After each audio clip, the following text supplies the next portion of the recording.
Hey everyone and welcome back to another video. In this video, I'm going to show you how to fix the Prime Video app not working on your Sony Bravia 7 TV. Now the first thing that you can do if it's not working is that you could actually go ahead and unplug your TV for about 60 seconds. Leave it unplugged for about 60 seconds and then go ahead and replug it back in. Now check and see if your Prime Video app then works. If not, the next thing that you can do is that you can go into the quick settings option here, click on all settings on the top right, scroll down, click on system. And then from here, you can actually scroll down again.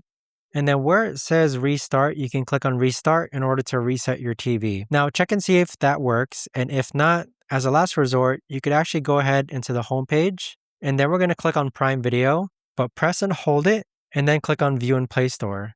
So what this is going to do is that it's going to pop this tab here, click on uninstall to uninstall the app, and then go ahead and reinstall it. But there you have it guys, that right there is the best and easiest way that I know of to actually go ahead and fix the Prime Video app not working on your Sony Bravia 7 TV. If you guys know of a better or easier way to actually do this, let me know in the comments down below.